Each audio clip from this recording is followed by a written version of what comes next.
Welcome to Wednesdays with Willa. I am your host, Willa White, and this is my weekly podcast show that airs on Wednesday mornings at 10 a.m. Eastern on my Facebook page, Willa White Medium.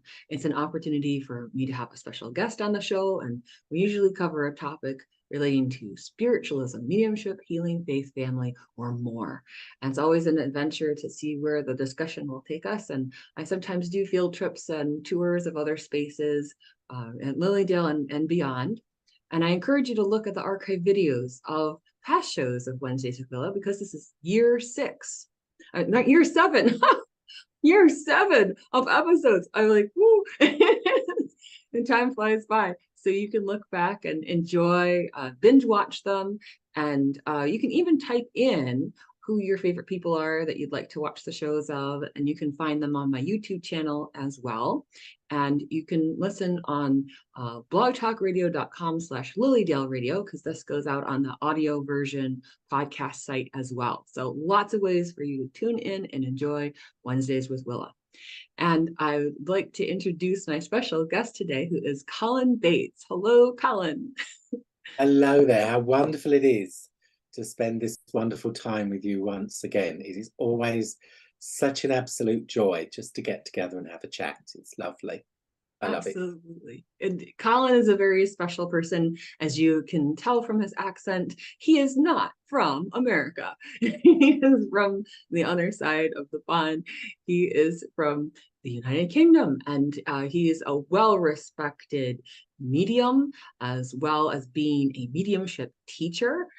You've worked at Stansted College for many years, being a tutor of Arthur Finley, and well respected in that field. And I encourage people to check out Colin's website, which is mediumcolinbates.com. He does offer mentorship and classes on that site. And I think it's wonderful that you're back with us again today, because you've been on the show before. We've covered great topics. Just so people can understand some more about Colin, he's worked so long in the field of mediumship that he's been able to explore some of those concepts. And when he's come on the show in the past, a lot of times I just let him talk. I just let him run, because it's just such a delight to hear him speak. And he's talked about palliative care, he's talked about spirit contact, and today our topic is exploring trance mediumship. And before we get into that, I just want to make sure that you understand this is Wednesdays with Willa. I am your host, Willa White, and I have as my special guest today, Colin Bates. All right, Colin, let's get into our topic for today, which is trance mediumship. How about we clarify for people what is trance mediumship versus what some would call mental regular mediumship that people have in readings and in public demonstration. Yes, absolutely. So hi, everyone. Wonderful, wonderful to be with you once again. And really, when we look at trance mediumship, what we are speaking of is an altered state of consciousness. Well, of course, everything is. And so whatever level of mediumship that we are undertaking, it is all a form of trance, because it's moving away from the physical moment of life in which we live and moving through our consciousness to a higher conscious level of experience, where you see we become aware of the other world, where the psychic, the intuitive, everything exists within that one glorious power. And so everything to a degree is a form of entrancement. I mean, meditation, contemplation, sitting in the power, communication, they all involve this different state of consciousness, you see. And because we live in the physical mind, which is what we call the beta states of mind, we are also connected scientifically, because we do love science, don't we? We've got the beta, the alpha, the theta, and the delta. And we touch an aspect of every single level throughout the day, with the beta being when we are most conscious within our physical mind, and the delta when we are within the deep sleep, which also touches the profound states of meditation and moves towards the unconscious, you see. So we actually touch this altered state of consciousness throughout the day. And with mediumship, you see, through the power of the will, because we are the doorway to the experience, we create it, you see. And what we don't always quite realize is that when we are within this normal waking moment, those subtle realms of experience are muted, apart from intuition, because that's always around, an instinct, you know, you could say that's there. But normally, you see, because we are so indoctrinated into living this life and being the physical boss, what we have to do is to begin to realize that to create an altered state of consciousness, we don't immediately move into it. We begin to lose ourselves within it, because it, like everything else, it's an experience, you see. And so how we move our consciousness into that other level of experience is all to do with our focus. And when we have an experience, what stops us from fully unfolding the experience is often the physical mind. The physical mind, stress, and our focus, they all have an effect upon that which we create and that which we become. We live in the physical mind, so we are within our conscious mind. Directly connected is our pre-conscious mind. Connecting to the pre-conscious is the subconscious mind, which is in two parts, personal subconscious and universal subconscious. But it is then the doorway to the super conscious mind. Isn't that extraordinary? I didn't even know we had one, but we do. It is the doorway to the superconscious mind, you see. And it is within the superconscious mind that the past, the present, and the future exists as one. And so when we begin to realize that everything starts at a point of focus, our intention, you see, we then begin to create. When we work with mental mediumship and we are communicating with the spirit world, we tend to be working in the second person, because I'm experiencing, you see, and then I'm explaining what I'm experiencing. So it's in the second person. You even have some people who do it in the third person, who say, and now I'm going to see who is here for you, and now I'm going to see what your mother wants. And so it takes it even a little bit further from the true experience. Now, the trance state is about working in the first person. And that is really creating a time and a moment to experience the very presence, essence, and personality of the spirit. There was an extraordinary medium called Ina Twigg, who was very, very famous in London in her day. And she used to do readings for Charles de Gaulle. Incredible. One day he knocked on her front door. Can you imagine such a thing? And asked if she would do a sitting for him. And of course she did. And she had this remarkable gift of where she would meet you. And then when she met you and she felt comfortable, she would then do a normal reading, but she would go into the trance state and the presence of the spirit would build with her. She would take on the essence, the presence, the characteristics, and the personality. And even her voice could be that of the mother. And so this ability to take that blending and becoming one more stage further, you see, is extraordinary. And that when we speak about trance mediumship, it has many different facets and many different uses within mediumship, and of course sensitivity. Mm-hmm. Now, when we are created unto this life and world, we exist already within the spirit. And mediumship is a facet of the soul. So before you and I were born, we had a conversation about life and about the pattern of life. And part of that conversation involved the spirit world. absolutely.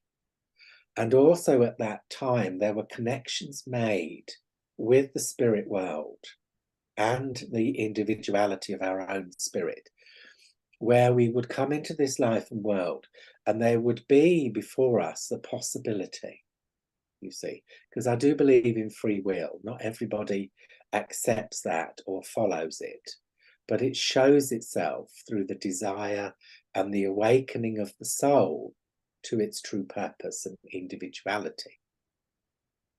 So I believe, you see, that we come into this world with the spirit, and the trance and the development of the trance states is actually not just accepting that there is a totality of power.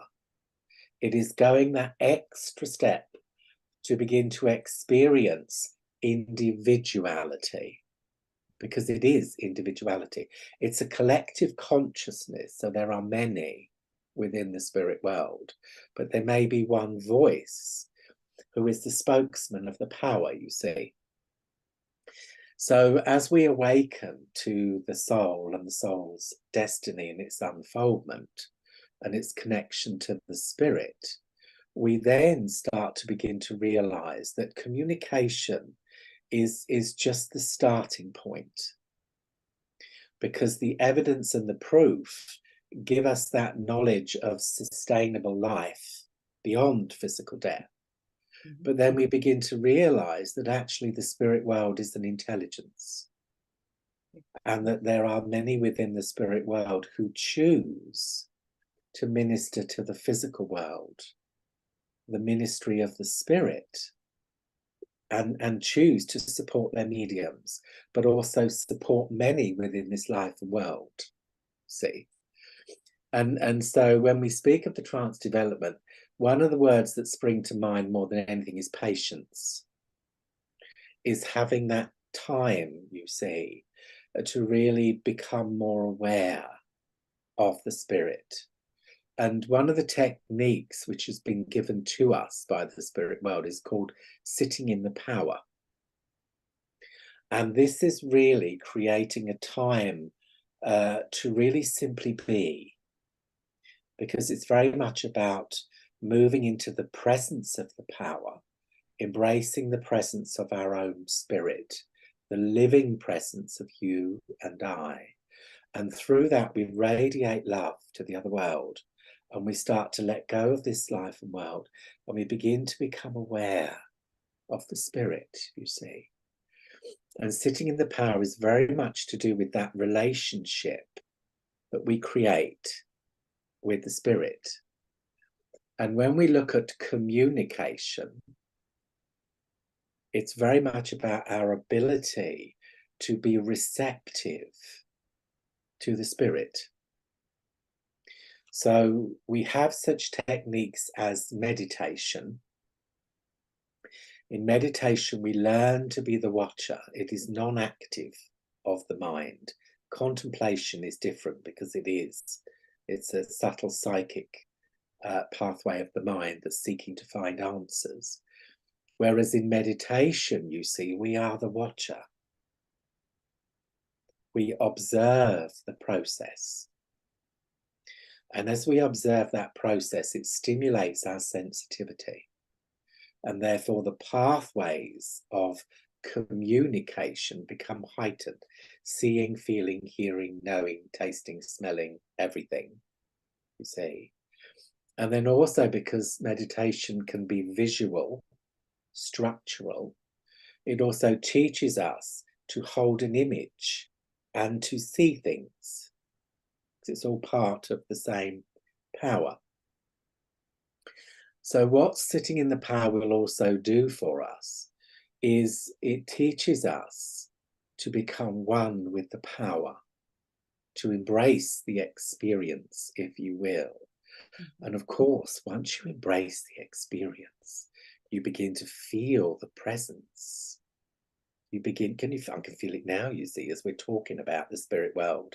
All of a sudden they pop in. Isn't that marvelous? They just pop in. And so we begin to be aware of the presence.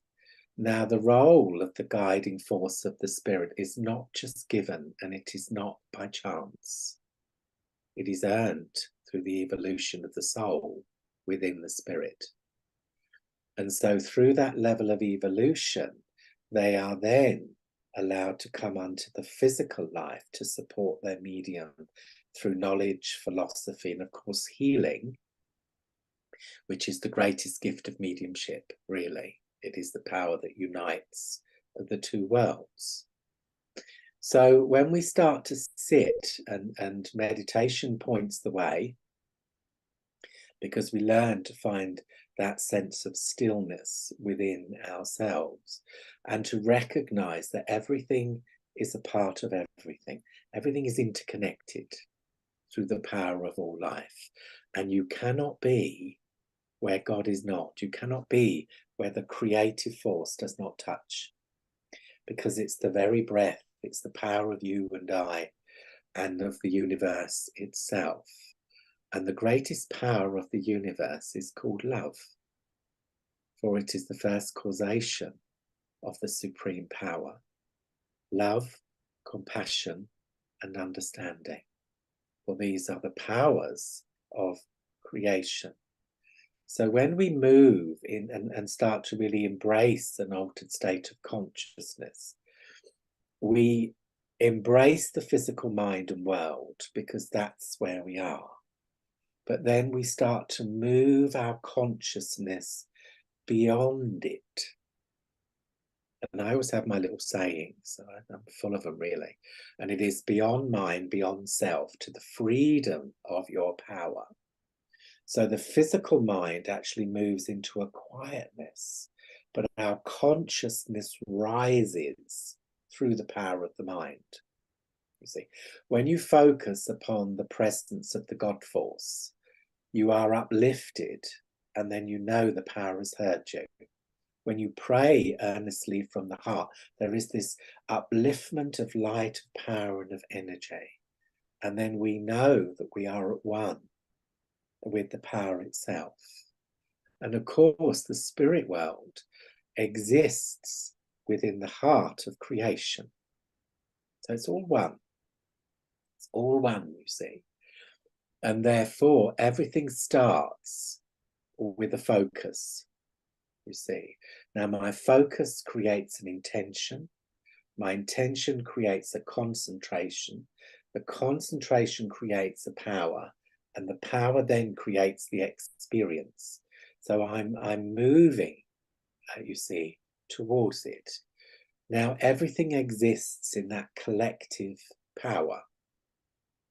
So this is why it's so important just to sit for the spirit, you see, because the energy of development is different for every facet, you see. And the trance is very passive. Now, communication, which is also a form of entrancement, is very active. I see it, I feel it, I hear it, I know it. Whereas at the deeper state of the trance is very passive, see. But what is interesting is that even the passive state of trance touches the point of communion and communication. And the reasoning within it is that you then know that you're moving through the states of consciousness. And then within the trance states, you see, you then just take a deep breath and you begin to relax. And then you go beyond that point into more of a harmony, into more of a cooperation. We do speak of the word surrender, but very few people really surrender. Honestly, we always keep that, just that little bit of consciousness where we like to know what's going on, you see. So it's a state of cooperation between the energy of the medium and, of course, the mind of the spirit. And one of the misconceptions about the trance, you see, is that the spirit world enters the physical body of the medium. Cannot. No one can, because your physical body is the home of your own spirit, you see. And what happens is that as I will my power into being, and I move into that love force, the God force, there is an expansion that is taking place. And I begin to radiate from internally, which is the temple of our inner being, you see. And it is from that point that we begin to move into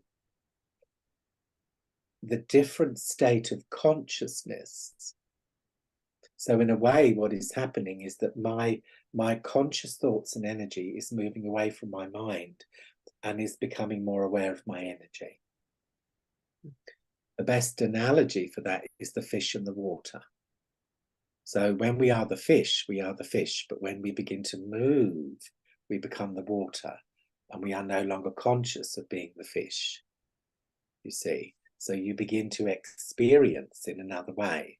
So when I begin to radiate, you see, there is an expansion of the auric field that takes place.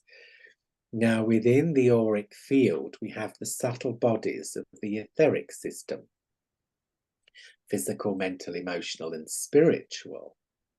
But also within the center of that power, you have the etheric double, which is energetically connected through emotion. And it is through the etheric double that all communication takes place, not the physical body, although energetically it can impress and bring inspiration, you see. But it doesn't actually touch the physical body. It cannot, you see. There's no way that someone could just pop in and, no, it doesn't happen. Isn't that terrible? What some people just imagine happening, like The Exorcist. Well, the movies Yes. tell people this is how it happens. Yes. And what it is it's, I always think of it as the medium being an instrument. Yes. And it's like a stringed instrument in many ways, because the vibratory forces, as those strike the keys of a piano, or the stringed instrument of strumming of the harp, the human harp, as it were, then there's a resonance that we are in with that particular spirit and vibrating at that rate of communion. And that assists the mediumship process. It is. It's beautiful. I mean, it's beautiful, Rena. I love that word resonance, because there is such a the only way that I can ever describe it is being loved by someone who knows you so well that they are a part of who you are. See, because they are. And we all have what I call major influences within life. And that's the pre-birth part, because they are there with us. I remember when I was 6 and I went across the road, and then a voice shouted, "Stop," almost physically. It was physically. And of course I did. And the next minute there was a lorry coming round the corner, and otherwise I would have been gone. Mm-hmm. And so such moments exist, you see. But this relationship with the spirit is really an extraordinary one. So as we move into that moment, again, the focus becomes really important, because energy follows thought.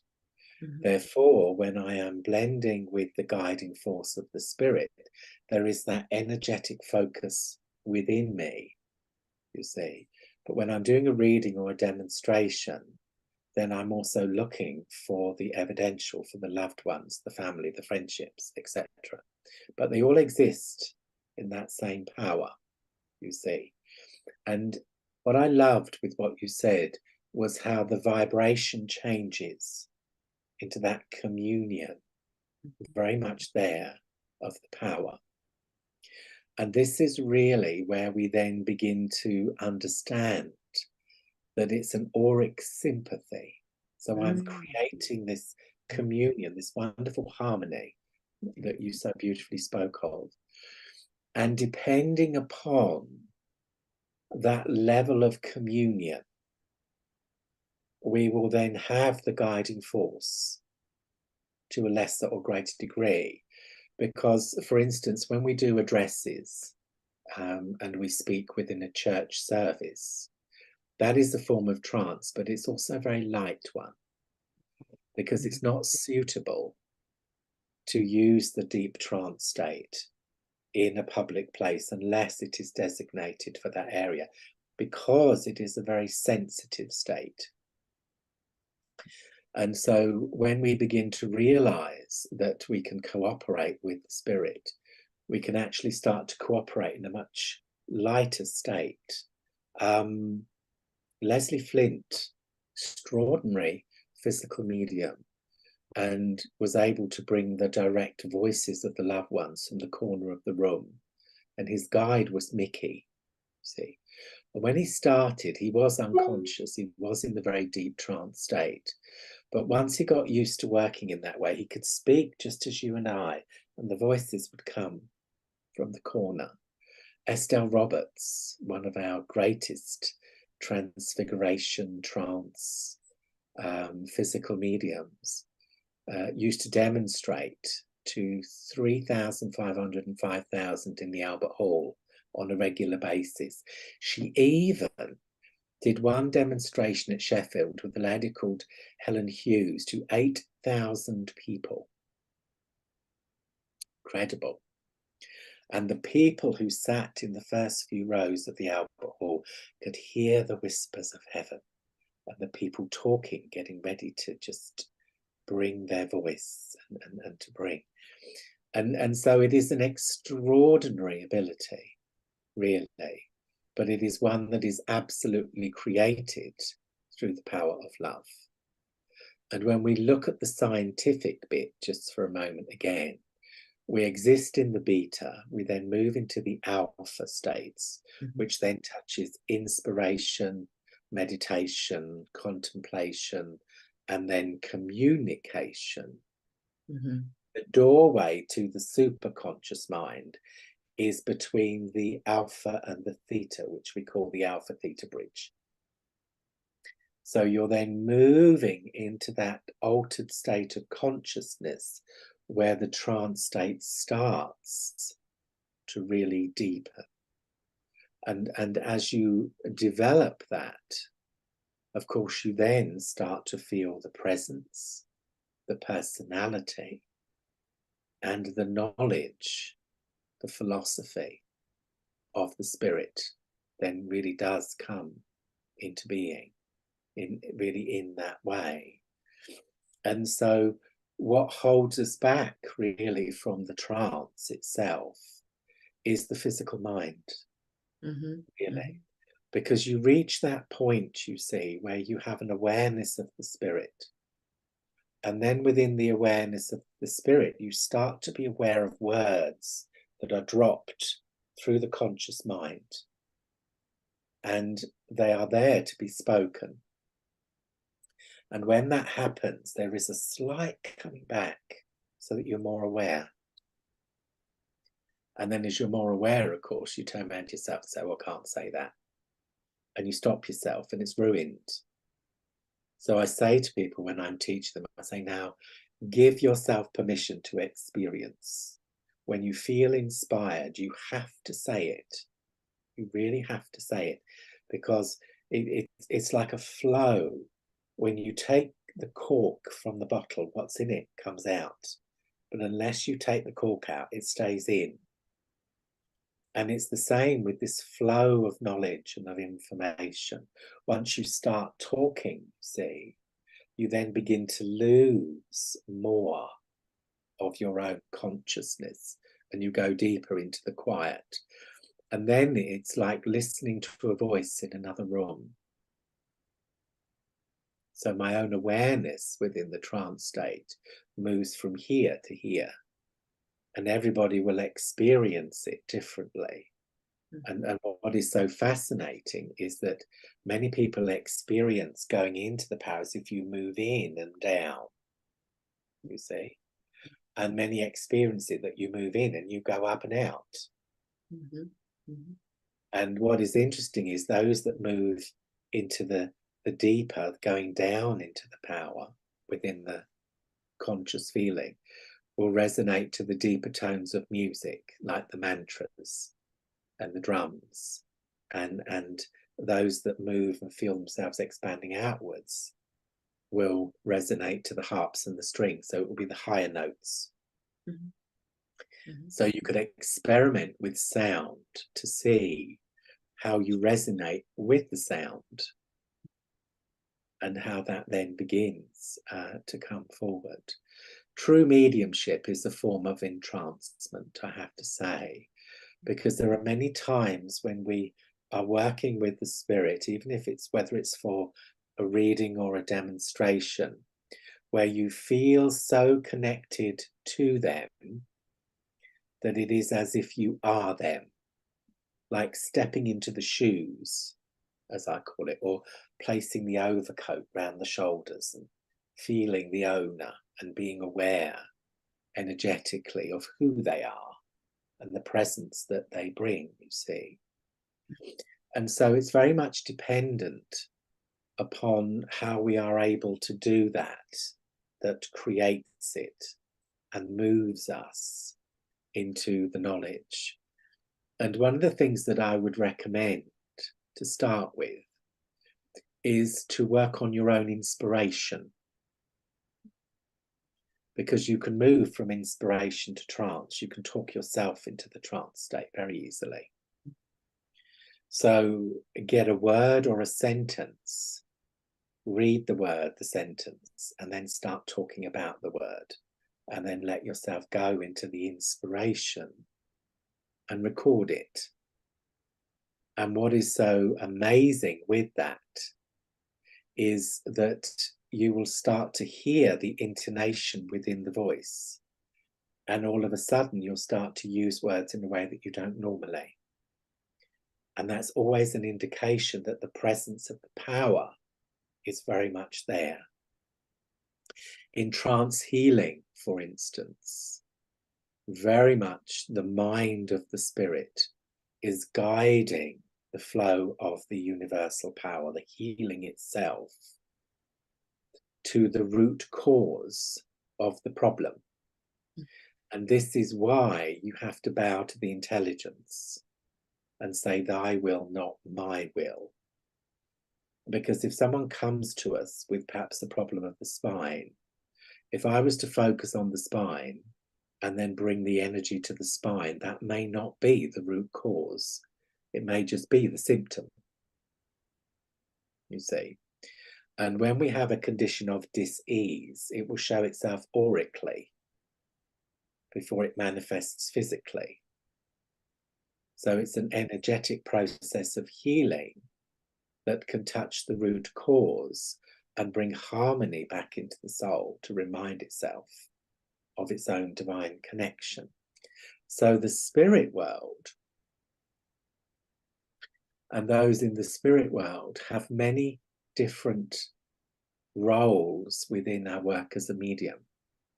So when we speak of the healing, you see, you will have minds in the spirit world that have medical knowledge in some way and have this ability to be able to see into the need of the patient. And what is so interesting is that spiritual healing works from the outside in, so it works energetically, aurically, whereas the trance healing works on the inside out. So if you've got like a condition like even the size of less than a pinhead, then the spirit can direct the power to that point. And it's often a more concentrated and a more focused. And sometimes some trance healers have the voice and actually speak to the patient within the power. And what is interesting is that very few are truly diagnostic, because you have to be careful with that. But what they do talk about is your way of life and the journey of life, which can often be the cause of the dis-ease, you see. But there have been mediums who within the trance state have been extremely diagnostic. And perhaps one of the very well-known ones is Mr. Andrew Jackson Davis, the Poughkeepsie seer, who really was only educated up to the age of 11. And around his time of mediumship, there's another lovely one called Eva C. They were introduced to mesmerists, Anton Mesmer, the Austrian.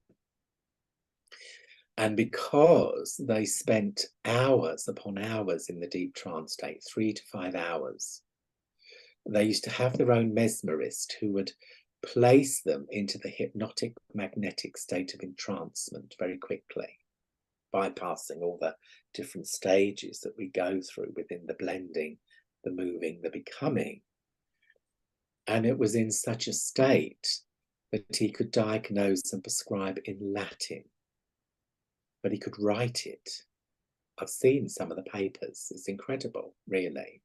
And he used to speak of a spirit influence called Galen, I believe, who was a Greek. Mm. And what is interesting is that in later life, he went on to take a doctorate in medicine, and he got it. So there was something there that resonated with him. Now, the point of this is that with the mesmeric classes and the moving into the deeper state of entrancement, once you've done it once, you can do it again more easily. And eventually he taught himself how to do it. So he didn't have the mesmerist with him all of the time. But in the deep trance state, which is leading to the physical manifestation, we are talking about the near unconscious and the true unconscious for the creating of the physical, at least to begin with anyway. I do feel that. And so in the unconscious state, that is actually when you have people speaking a language they do not know, because there is a bypassing of the conscious mind, you see. Mm-hmm. And then straight away, you're then moving into, and you can speak in a different language, and that'd be extraordinary. Can you imagine? I start speaking in a different language, and it's right, you see. I have seen it done, not often, but I have seen it done, you see. And that's very much to do with the cooperation of the medium and the spirit.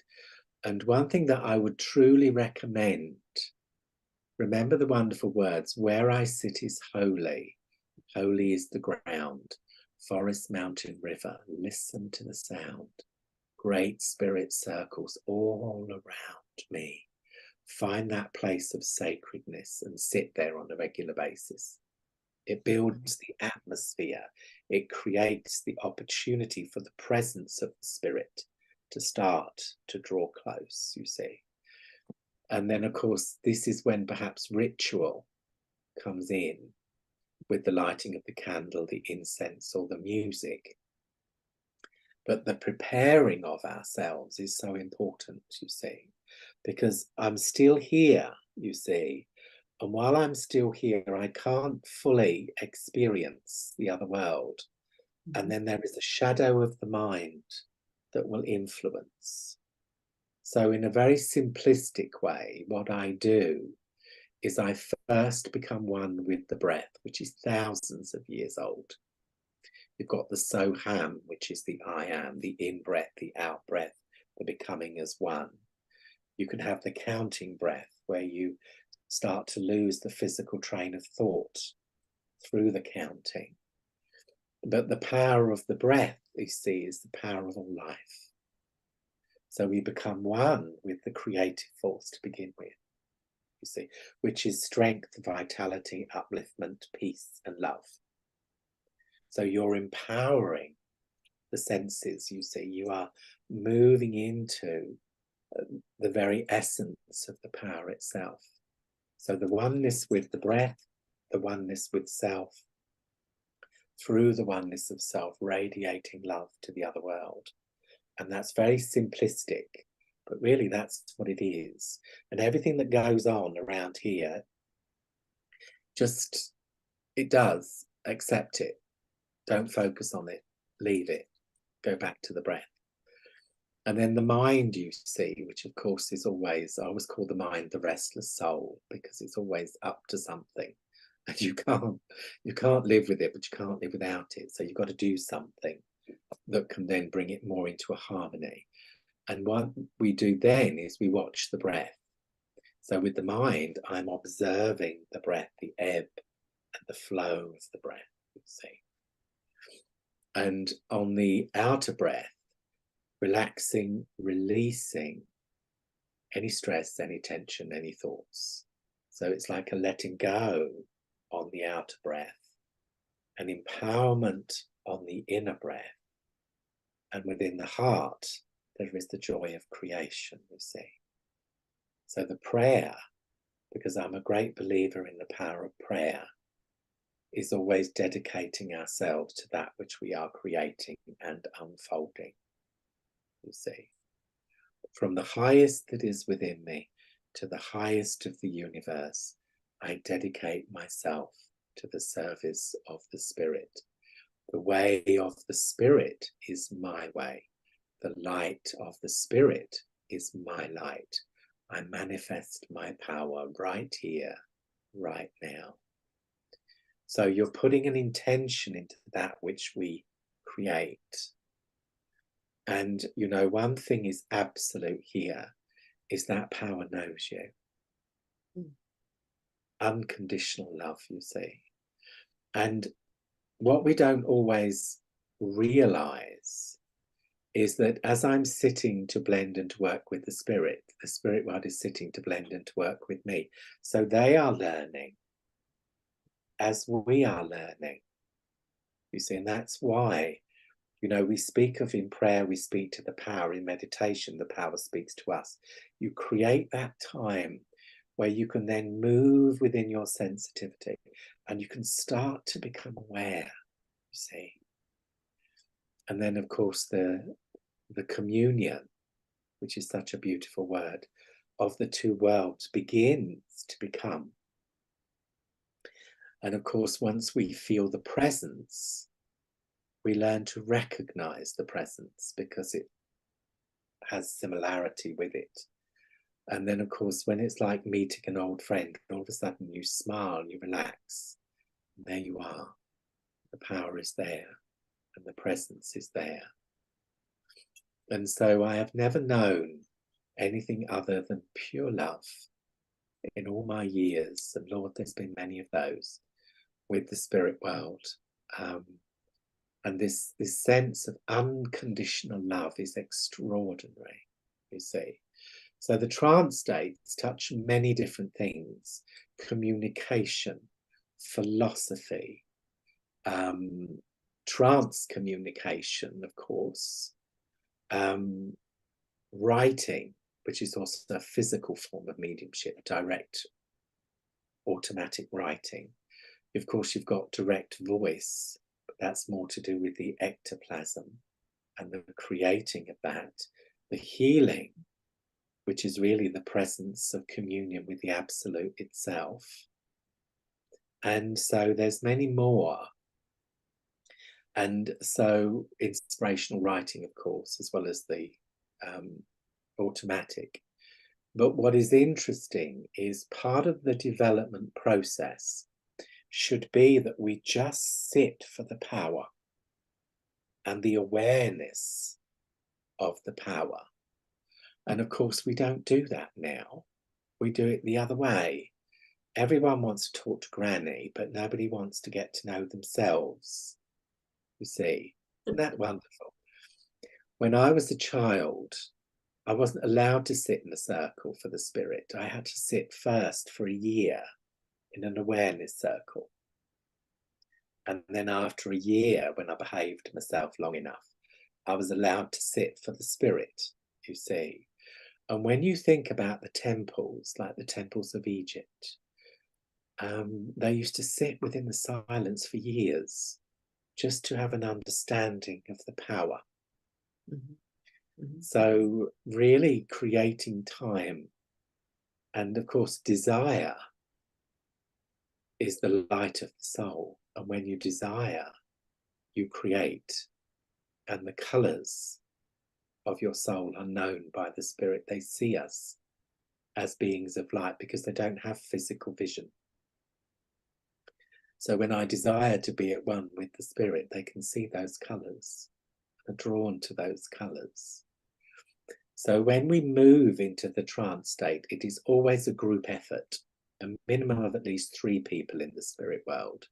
You've got one that helps to bring and create the energy of the atmosphere. You've got one that loves and watches over, and you've got one that is the voice. You see, and if they don't feel it's right, you won't do it. You see, if the conditions are not right, or the circumstances are not right, and that's really something that we should speak about, is sensitivity within mediumship. Yes. And especially within the trance state, because, you know, imagine if you're going towards the delta, which is the sleep state, and you're woken suddenly and sharply. It's a panic. Mm-hmm. So we always teach softly, slowly, gently. And if you find that you are shocked in some way, then go back into the peace, the harmony, the quiet, and then within 5 minutes you'll be fine. It will take it away. But in some of the deep trance states, when people have been disturbed, it can cause emotional distress and even injury. Mm-hmm. Because if we look at Helen Duncan, for instance, but she was in the very deep trance state of materialization when the police stormed her seance, she was never the same again. She never recovered fully from it, you see. So you have to begin to realize the power of your own sensitivity and how we will everything into being, you see. I create it. I always say, when I smile to heaven, heaven will smile back. And there we are. We've got it, you see. But then to remember that when we do move into a moment of sensitivity, energetically, we're moving into a sensitive state. Mm-hmm. And as a natural sensitive, the physical emotional balance is always something that you have to watch. Definitely, you see.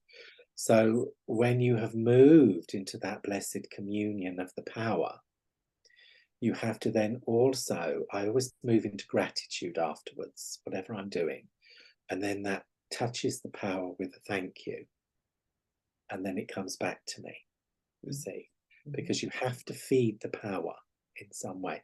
You have to create that which sustains and fulfills energetically. So when we've finished that time of communion, it's important to bring our awareness back into the peace, the quiet, the harmony, but then also to bring the physical mind back into an awareness of this world.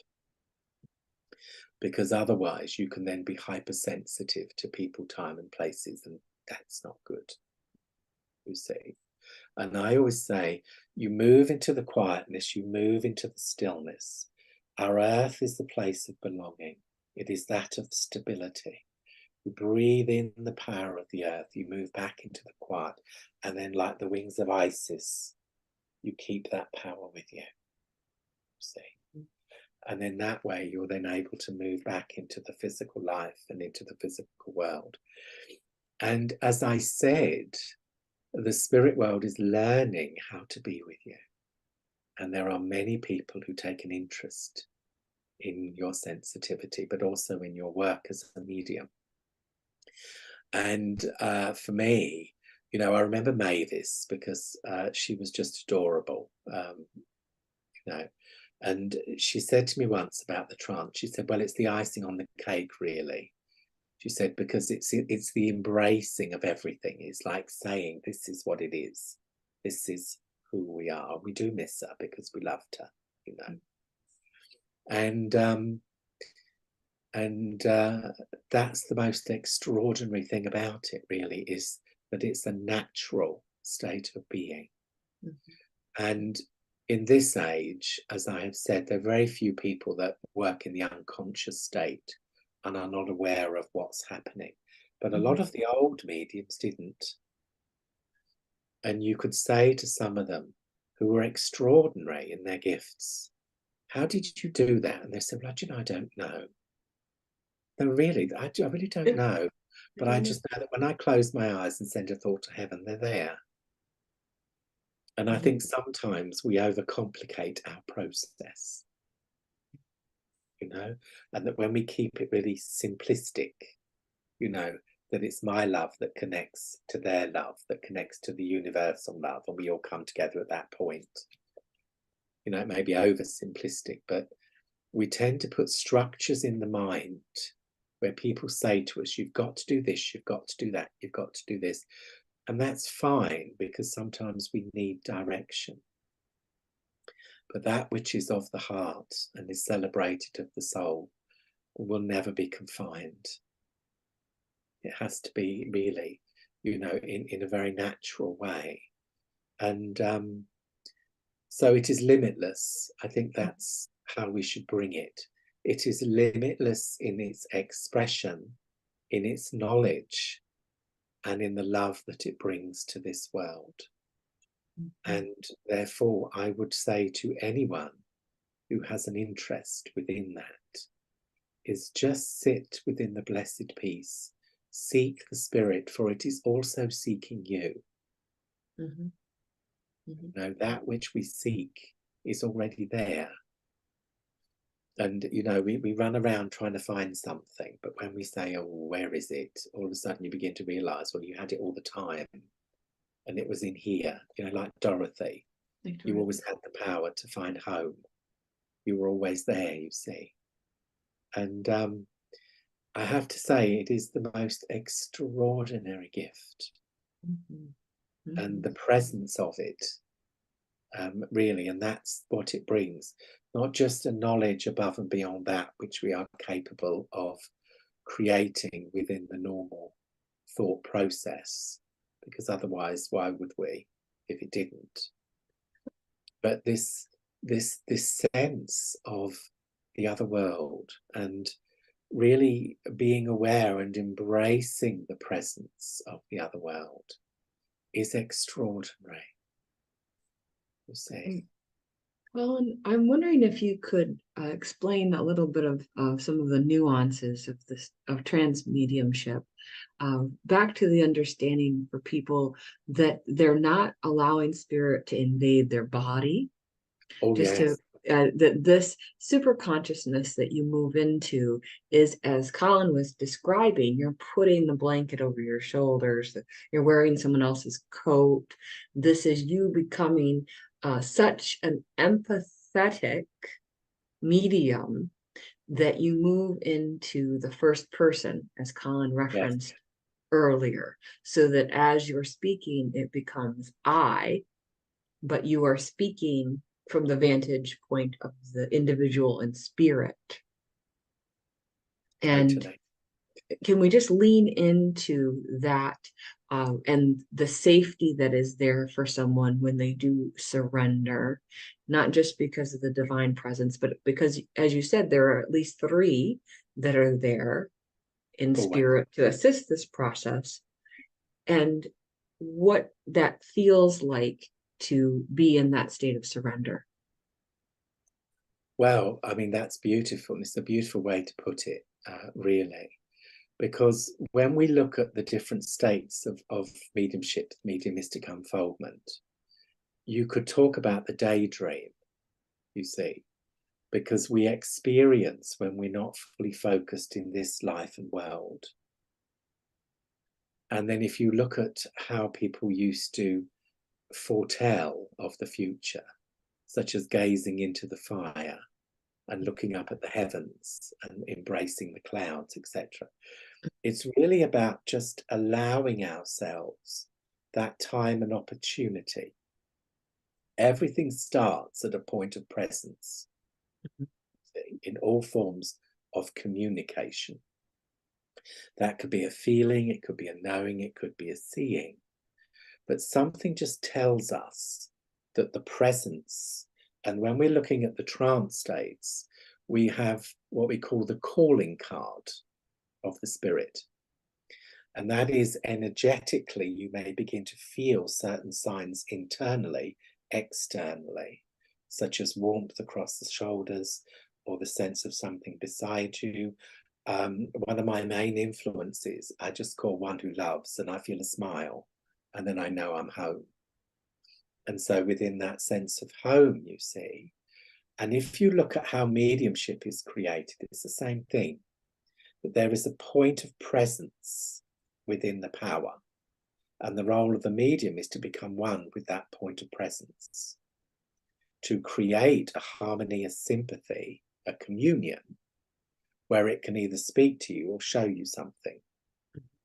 So in one way, the principle is exactly the same, that I start to already move my mind into a quietness and a stillness and a receptiveness, where I'm sending out those thoughts to the other world, be with me, see.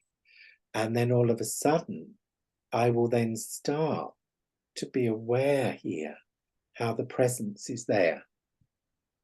And then very much like when we do an intuitive reading, I step into your shoes and see the world through your eyes.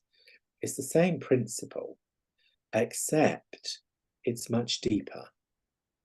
Because what I am allowing, and that's when we speak of this cooperation, is that the presence starts to influence, because remember, I'm creating an auric sympathy, you see.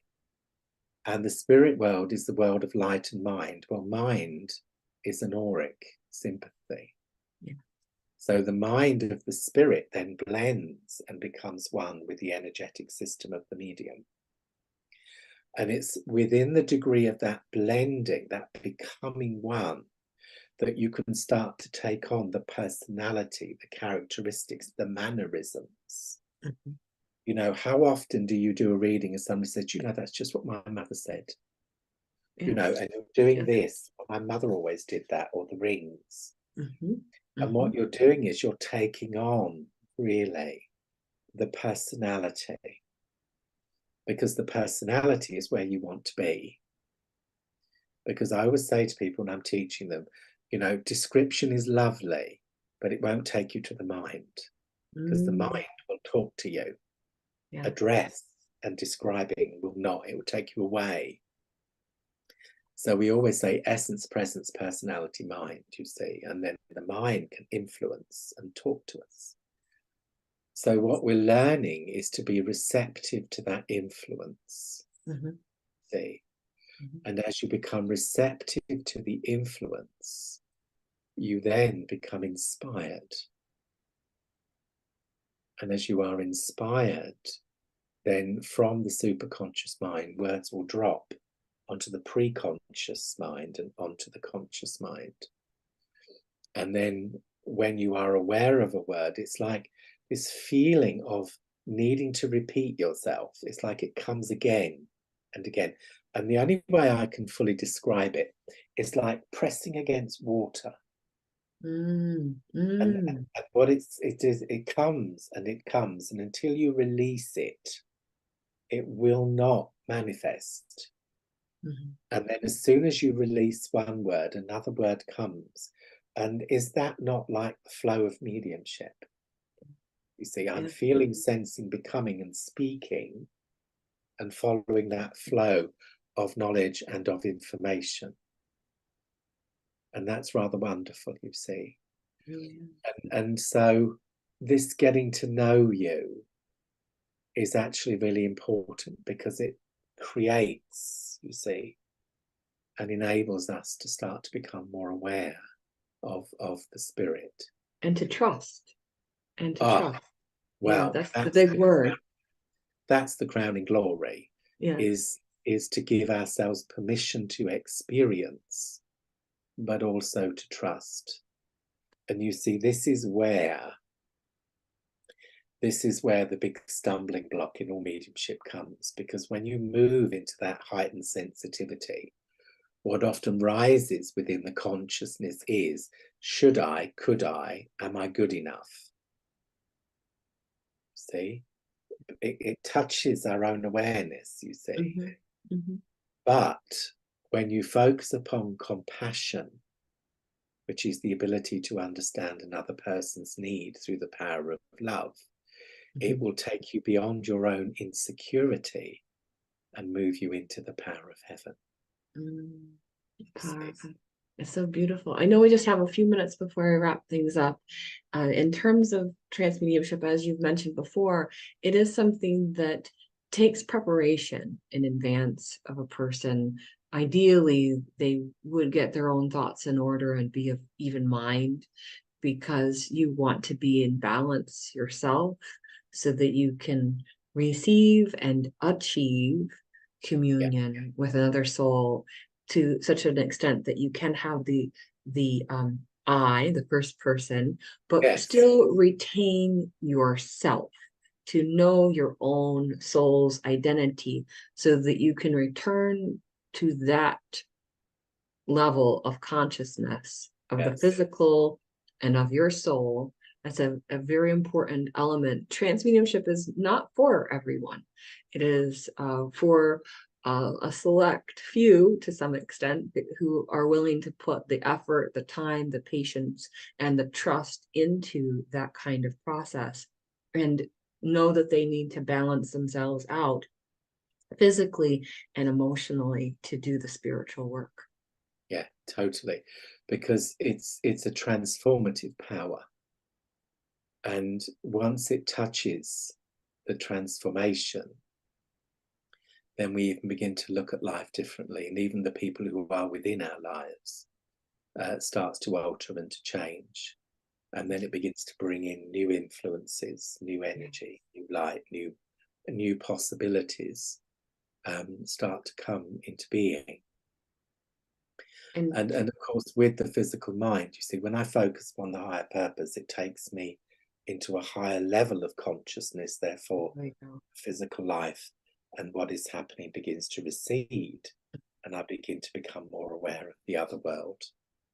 And what's an important facet of trance mediumship, it's not an opportunity for people to grandstand or to be in that space of, look at me, I can do this, and I'm connecting with spirit, and you, the populace, must listen to these words of the divine channeling through me. It doesn't go into that realm. So I just wanted to make it clear to folks that are tuning in. What I just have to say to you is, you always have to watch the power of the ego. Yes. Because the pure color of the spirit is the color of the emperor. And one side is justice and one side is madness. Not really talking about the madness as such, but it's the diverse between that which is, embraced in a peaceful, loving, harmonious and humble way, and that which then becomes the monster. Because the ego does have that potential. So therefore, everything that we do is always created alongside the spiritual aspect of life, which is devotional. Which then brings us into the earth and our feet upon the ground. I have never known the spirit in its truest sense to be in that way that is demanding of others, but I have known of many mediums who have. So then you have to look at, the balance within life and the balance within energy. But as the medium, the creative ego, you have to have, because the creative ego is the wish to do well. And if you didn't have the wish to do well, you'd stand still. So that which enables us to reach for more in the knowledge that it is there for us is exactly as it should be, you see. But I have never known, and I was very fortunate that I came into the spirit when I was 16, and I'm well over 60 now. I've never known anything other than this pure love of the spirit and this genuine wish to support the lives and the journey of others. And that's a matter of right practice and right intention, and also training, fine-tuning that aspect, and having to some extent mentorship as you do that, so that in that right light. Yes, but also as well, thy will, not my will. Placing your Mhm. hand into the hand of Yes. the power that guides you Oh. will very much lead you into that and into the energy of that. What we just have to be mindful of is that the power of the mind has an ability to create. And that is the difference between obsession and possession. Mm-hmm. That you can actually create something with the power of your mind that can ultimately be as a reality, because we know that thought is a living form. Yes. And I think really when you create something with the right intentions and the right purpose, then the heavens will open and light will descend. You know, that which is created through the absolute of the ego may be like the supernova. It may shine, but ultimately it will dim. Mm-hmm. And really the true blossoming of the power is through dedication, through love, and through the power of service, which is to mankind. Any last thoughts for exploring trance mediumship before we close? Well, my dear ones, you are an extraordinary being of light, of mind, of spirit.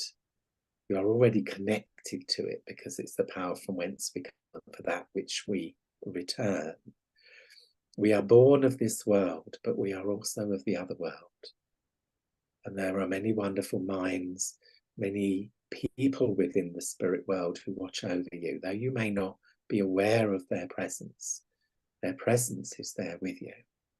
So any time that you can spend on just simply sitting and being and projecting that thought, I am here, be with me. And I don't know how you feel, because sometimes it's a lonely old road in which we tread. And especially when we're working in the mediumistic field, sometimes we can feel as if, you know, I'm standing here. But then when all of a sudden you place into the heart that actually you're not alone, that there is a host, an absolute host of those within the spirit world that are supporting and loving you, all of a sudden it becomes us, it becomes we, it becomes the team, it becomes that place called home, you see. And then you have that love, which is unconditional. And when you've moved into the trance state, it will always leave you with something of that love, that feeling of just being loved. And that is beautiful, you see. And of course, within the trance state, we can receive inspiration, we can receive healing, we can receive that sense of knowing that we are loved. And that is priceless in this world in which we live. Just as praying now for world peace is so important.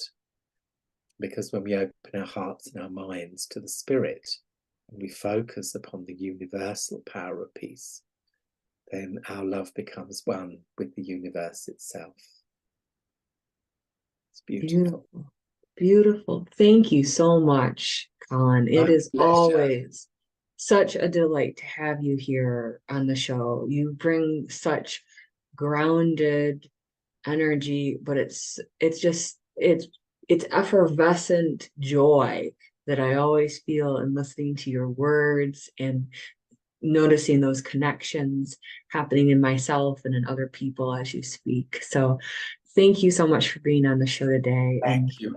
Can I just say what a joy it is to see you again and catch up? It's lovely. thank you. Thank you so much. And everyone, you can find Colin on his website, mediumcolinbates.com. If you'd like more connection with Colin, that's a good way to do it. And also look at the archive videos of the show. When you type in Colin Bates on my Facebook page or on my YouTube channel, you can find more Colin Bates. All right, everyone, I'll see you next week for another great show. Thank you, everyone, for tuning in today. Thank you. Bye-bye. Bye.